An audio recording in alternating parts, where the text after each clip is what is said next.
Hey, welcome back to the CannaTech podcast as we turn the corner on 2022, but we're fitting in Cathy McCorquodale. How you doing, Cathy?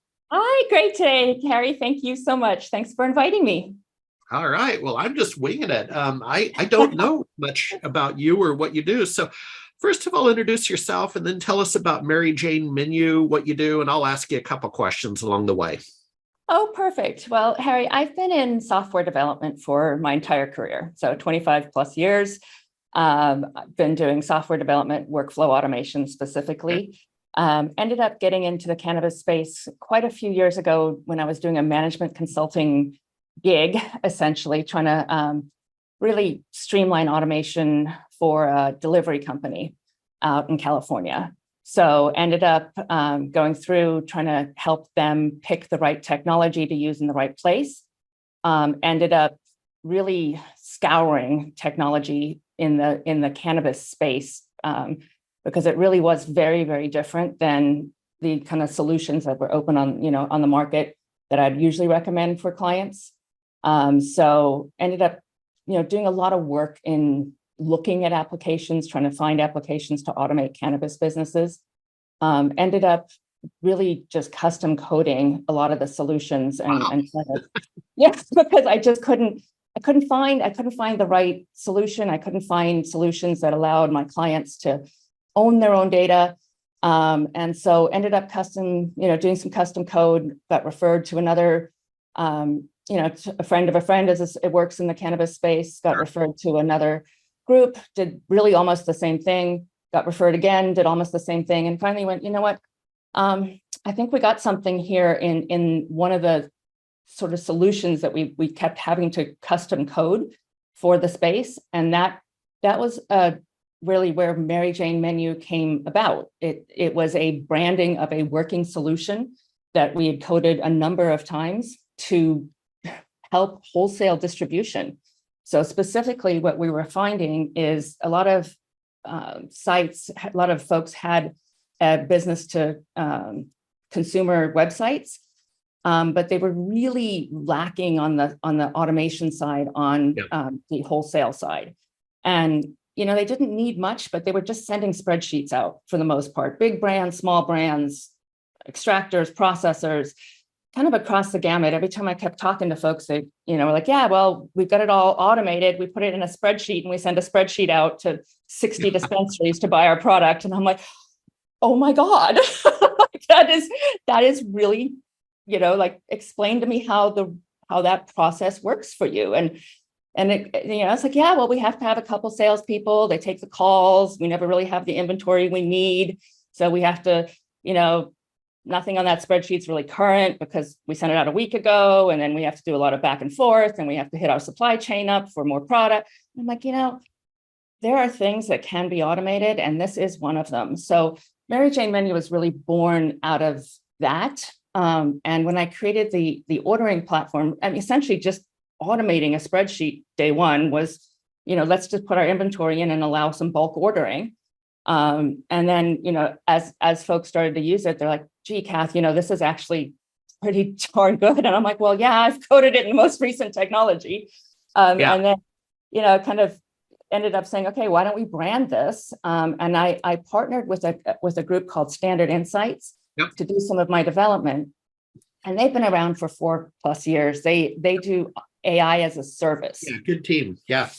Yeah. So I ended up reaching out to them. I heard one of their founders on a podcast, and I was doing a very heavy data analytics exercise for a customer. And we were going through trying to find patterns in their data. And I was writing queries and it was slow and it was hard. And I'm like, there's got to be a better way to process data. And so that's where I crossed paths with Standard Insights. Asked them to help me process a data set for the cannabis space. And I thought that I would end up, having to do a lot of, data mapping, like, this is what a strain is, this is what a product is, this is what a terpene is. Thought I'd have to do a lot of, product mapping in order to get the data to work. And literally I gave them a data set, ran it, and they were able to find patterns in the data for sales data without even doing extensive product mapping. And so I ended up kind of stepping back and saying, what happens if I can add AI to MaryJane menu? What happens if you can take an ordering platform that's really very simple and easy to use intentionally? Intentionally, it's meant to be a super easy, just log in, bulk order, and we're done. Handles, communications back and forth and orders, texting and whatnot. But I ended up like looking at that and saying, you know what, that makes the platform significantly better, and it gives me a competitive edge as a product. So that's where I ended up saying, okay, look, let's integrate AI into an ordering platform and go from there. And that's really where sort of we turned the corner, because it does make a significant difference, and it makes a difference in speed. It makes a difference in quality of data. And so I've always, sort of been a data perfectionist and made sure that the data that we were storing in MaryJane menu was very clean. But as soon as we added AI, we could now track orders and start to find patterns. And so instead of just a query, AI will find a pattern, and then it can start making recommendations like, what should you be ordering? What would what is this customer likely to order? Like the, recommendations. And so I've folded AI into the platform, and now it's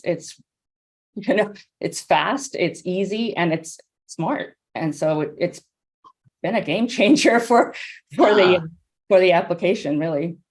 What I haven't heard you mention, and maybe it's a term more in my past life of traditional technology on the infrastructure side, but the big buzzword over on that side of the aisle is digital transformation. And I'm hearing that's essentially kind of what you're doing. Are you messaging that as part of your client interactions and business development? Is that a term in our industry, or is it not the same?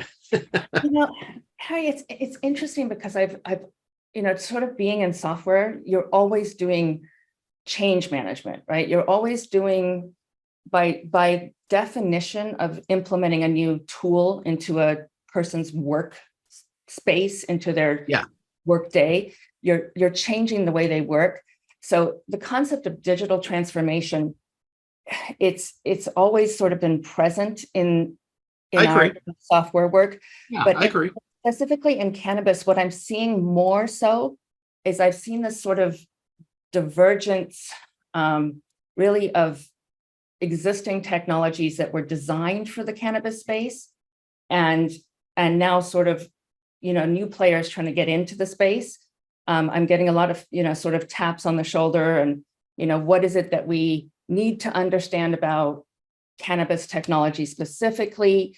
Is there a change management component, not literally digital transformation? And that's kind of where I say, okay, look, there's a difference in this market between small and mid-sized folks, which really we rely on for quality cannabis in this space.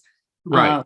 And then there's sort of the big players, and the big players, like in any industry, Harry, they have money to spend in technology.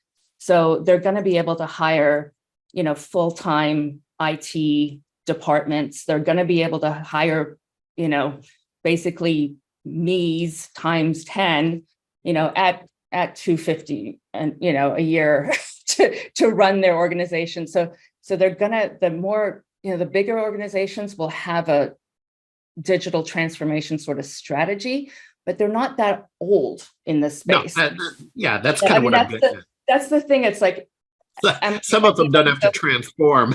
Yeah, there's not a lot to transform. So like my concept, most of my, I target small and mid-sized businesses. So they're not really transforming per se, but they are going digital. So I'm taking them from being, cultivators into, okay, now you've got to, you can't just sell your products, unfortunately, at farmers markets. You can't just, now you have to actually have a better distribution strategy. How do you use technology? So it's not really a transformation. It's more of a awakening. Is that it's more of like, okay, I've been in this space. I'm ready to grow my business. I'm ready to incorporate technology as a strategy. And that's sort of where I've been kind of coming in and helping a lot of the small and mid-sized businesses. It's what technology should I use? I'm not typically replacing technology or transforming it. They may have subscribed to an application here or there, but they're not, they really don't have strong, solid infrastructure technology that's, 5 to 10 years old that I have to replace. Yeah. Hey, final question before I let you run. Where are you located? Well, we do most of our business in California and Colorado, New Mexico. I'm out of Tampa, which we have a lot of it's a vertically integrated state. So there's not a lot of small and mid-sized cannabis companies competing in this space, unfortunately, yet. Yeah. But we do business, across the states, just really focusing on that small and mid-sized businesses. And then I have the luxury of getting to spend half my years up in Canada. So I get to see the sort of the federally legal market. I sort of bounce between both coasts, but I do get to have insight into the Canadian market and seeing how, granted, it is a population of 35 million versus a population of 350 million in the States. So a little bit smaller scale, but yet almost, it is more advanced because they are federally legal. So they do have a bit more sort of access to technologies that, we don't have access to in the States because we do have issues with federal legalization still after all this time. So that's where. All right. Well, thanks for joining us. I'll see you at some of the shows, and we'll stay in touch. Excited. Yes. Thanks, Harry. And anything I can do for your community, I'm happy to help. And I appreciate the time and excited to kind of bring the next generation of cannabis technology to the forefront. So there we go. Appreciate it. Thanks, Harry. Have a great day. Thanks. Bye.